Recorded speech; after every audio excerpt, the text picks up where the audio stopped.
고등교육 발전 방향은 먼저 지금 현재 이게 반값 등록금에 따른 등록금의 그 동결 문제라든지 이런 걸로 뭐 국공립대는 물론이고 사립대학도 아주 그 재정 압박 속에서 시달리고 있거든요. 그래서 뭔가 이 고등교육에 좀 재정의 숨통을 좀 트게 해줄 필요가 있다.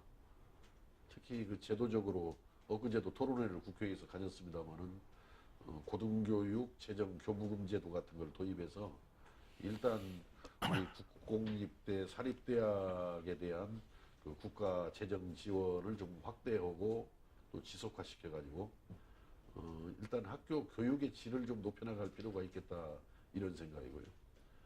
지금 현재 아마 또 우리 대한민국에 보면은 좀 사립대학 비중이 아마 세계적으로도 굉장히 높은 편에 80%입니다, 예, 현재. 높은 편에 네, 속하기 네. 때문에 좀 이렇게 국가의 어떤 책임, 정부의 책임을 좀 더 강화시키는 쪽으로 강화하고 확대시키는 쪽으로 특히 나가야 되겠다 이제 이런 생각이고 통치권적인 요새 뭐 통치권이라는 용어가 이제 사라져가는 때지만은 정말 이 교육 재정을 확보하기 위한 이것은 통치권적인 결단이 필요하다 대통령에 그래서 대통령이 직접 기재부 장관한테 아니면 예산실장을 수시로 챙겨가면서 이걸 도입하도록 하고 또 국회의원들 설득해서 고등교육 재정 교부금 제도 도입을 해내고 이제 필요한 부분이라면은 세출에 대한 구조조정을 해야겠죠. 세출에 대해서 그동안에 국가가 이제 맡아왔던 여러 가지 세출들이 있는데 저는 이 고등교육 재정에 대해서는 혁명적인 변화를 꾀해야 한다라고 봐집니다. 그것이 아마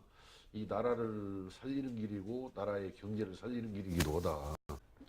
어떻든 아까 말씀드린 대로 그 사립대학 비중을 좀 줄여나가고 국공립대 비중을 늘려나가는 쪽으로 그러니까 이제 그것은 구조조정을 지금 어차피 하고 있는데 그 구조조정 과정을 통해서 국공립대는 현재보다 더 오히려 늘려나갔으면 쓰겠어요. 그 구조조정 과정에서. 그리고 이제 사립대학은 좀 더 줄여나갔으면 쓰겠다라는 생각이고 또 일반 대학은 전체적으로 좀 줄여가고 이 직업 교육을 담당하는 그 전문대학 비중을 좀 더 확대를 해나갔으면 쓰겠다. 이 지금 교육의 자치, 교육자치와 함께 대학의 자유는 헌법에 지금 보장. 명문으로 규정이 되어 있는 거거든요. 근데 지금 현재까지 우리나라 대학의 자율 그 실태, 그 상황을 보면은 굉장히 미흡하기 짝이 없는 거죠. 현재 굉장히 미흡하기 짝이 없어서 저는 심지어 지난 대선 전에도 이 교육부 폐지시켜야 한다 이거. 저는 오히려 그 특정 정당 소속의 대통령이 그 임명하는 독임제 행정기관 형태의 현행 교육부 장관은 이건 나는 위헌이 아닌가 하는 생각이 들 정도로 우리 헌법에서는 우리 헌법에서는 대학뿐만 아니라 이 교육의 뭐 자주성, 전문성, 정치적 중립성을 보장한다라고 지금 규정을 하고 있거든요, 헌법에서. 그러면 과연 특정 정당 소속의 대통령이 독임제 행정기관으로 임명하는 현행 교육부 장관 제도가 이건 저는 이거 헌법 위헌 아닌가라는 생각이 들어서 가끔 공개적으로 회의석상에서도 상임위 회의석상에서도 그 물어본 적도 질문도 한 적도 있습니다만 저는 그래서 현재 교육부가 모든 걸 틀어주고 이렇게 가지 말고 교육자치를 실시했으니까 우리 지방 시도 교육청들한테 넘겨줄 거 있으면 과감하게 좀 더 넘겨주고요. 또 대학의 자유를 보장한다라고 헌법에 해놨기 때문에 대학에 대해서도 좀 대폭 권한을 좀 대학에다 넘겨주고 그래서 아주 핵심적인 제도 관리 정도 기능만 그 우리 현재 이제 중앙행정기관에서 담당을 해야 되는데 현재와 같이 저렇게 대통령이 임명하는 독임제 행정기관으로서 교육부 장관이 하지 말고 좀 준독립적인 합의제 집행기관 형태로 갔으면 쓰겠다. 우리가 식민 지배를 지나서 그 또 분단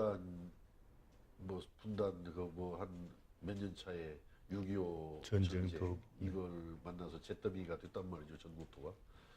그 속에서 비록 반절 남한만이긴 하지만 차트는 어떻든 뭐 여러 가지 정치, 경제, 뭐 스포츠 분야까지도 이렇게 보면은 세계 앞에서 말씀드린 대로 10대 강국 정도 들어선 것은 그만큼 저는 우리나라 이 국민들의 잠재력은 아주 뛰어나다라고 생각합니다.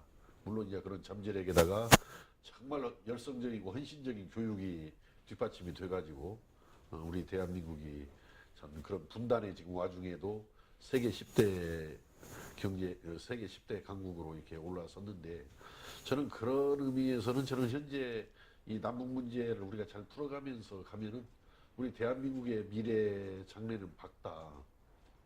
이렇게 생각합니다. 그래서 그것을 더 이제 박차를 가하기 위해서는 지금 한 이 교육제도에 대한 문제, 또 교육 여건에 대한 문제, 이 부분을 우리가 손만 잘 보면서 좋은 교육으로 이어지게 계속 발전해 나가게 한다면은 저는 대한민국 장래는 밝다라고 생각합니다.